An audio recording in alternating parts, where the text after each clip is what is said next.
Iran কখনো আপোস করবে না বলে স্পষ্ট জানিয়েছে ইরানের সর্বোচ্চ নেতা আয়াতুল্লাহ আলী খামেনি। তার এই বার্তা প্রমাণ করে ইসরায়েল কোনোভাবেই আর ছাড় পাবে না। এবারই হয়তো গোটা দেশসহ শেষ হবে নেতানিয়াহু।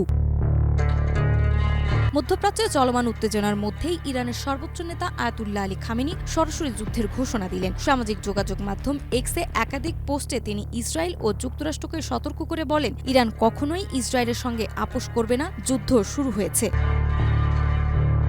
এই মন্তব্য এমন এক সময় প্রকাশ্যে এলো যখন যুক্তরাষ্ট্রের প্রেসিডেন্ট ডোনাল্ড ট্রাম্প সম্প্রতি খামেনিকে ঘিরে সরাসরি হুমকিস্বরূপ মন্তব্য করেছেন। ট্রাম্প বলেছেন, যুক্তরাষ্ট্র জানে আয়াতুল্লাহ খামেনি কোথায় আছে, তবে এই মুহূর্তে তাকে হত্যা করা হবে না। ট্রাম্পের এই মন্তব্য আন্তর্জাতিক অঙ্গনে তীব্র প্রতিক্রিয়া সৃষ্টি করেছে। বিশ্লেষকরা বলছেন, খামেনির সাম্প্রতিক বক্তব্য ইরান ইসরায়েল দ্বন্দ্বকে আরও ঘনীভূত করতে পারে, বিশেষ করে যখন ইসরায়েল ও ইরানের মধ্যে সামরিক সংঘর্ষ প্রায় প্রতিদিনের ঘটনায় দাঁড়িয়েছে। তখন খামেনির এই বার্তা এক প্রকার যুদ্ধ ঘোষণা বলেই গণ্য করা হচ্ছে। নাজনাজমা, মাই টিভি।